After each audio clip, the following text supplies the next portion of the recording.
এ লাল ঝান্ডা 2011-এর লাল ঝান্ডা নয়, এ 2026-এর লাল ঝান্ডা। ওরা যে ভাষা বোঝে ওদেরকে সেই ভাষায় উত্তর দিতে হবে। ওদের সঙ্গে লড়াই করে হরিহরপাড়া বিধানসভা আমাদেরকে জিততেই হবে। হরিহরপাড়ার সভা থেকে তৃণমূলকে কার্যত হুঁশিয়ারি মীনাক্ষী মুখার্জি, শতরূপ ঘোষদের। বাংলা বাঁচাও যাত্রার পদযাত্রা শেষে বুধবার দুপুরে হরিহরপাড়া ফুটবল ময়দানে সভার আয়োজন করা হয়। সভা থেকে মীনাক্ষী মুখার্জি তৃণমূলকেই হুঁশিয়ারি দেন। ভাই সমঝে যাও, শুধরে যাও। এই সব নেতাদের চক্করে পড়ে লাল ঝান্ডার গায়ে হাত তুলতে যেও না।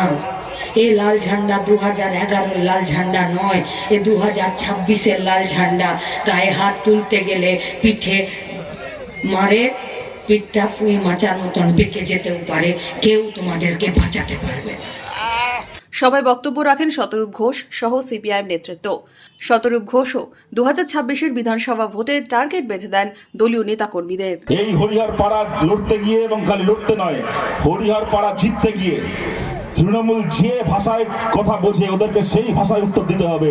তা করতে গিয়ে মামলা মোকদ্দমা কেস কামারি যা হবে খালি আমাদের কমরেডদের বিরুদ্ধে নয়, আমাদের পার্টির বাইরে অন্যান্য যারা রয়েছেন, অন্যান্য দলের লোক যারা রয়েছেন তাদেরকেও বলছি, মামলা মোকদ্দমা কেস কামারি যা হবে বুঝে নেওয়ার দায়িত্ব আপনার নয়, বুঝে নেওয়ার দায়িত্ব আমাদের দায়িত্ব, আমাদের পার্টির দায়িত্ব, সিপিআইএম এর দায়িত্ব।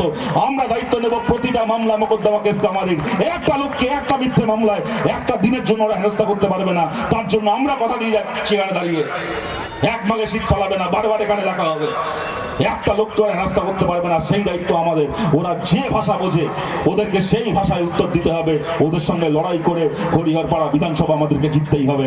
2026-এর বিধানসভা ভোটকে পাখির চোখ করেই ময়দানে সিপিআইএম শুরু হয়েছে বাংলা বাঁচাও যাত্রা। সেই সভা থেকেই কার্যত দলীয় নেতাকর্মীদের চাঙ্গা করছেন সিপিআইএমের যুব নেতা নেত্রীরা। হরিহরপাড়া থেকে মামুনুল ইসলামের রিপোর্ট, মধ্যবঙ্গ নিউজ।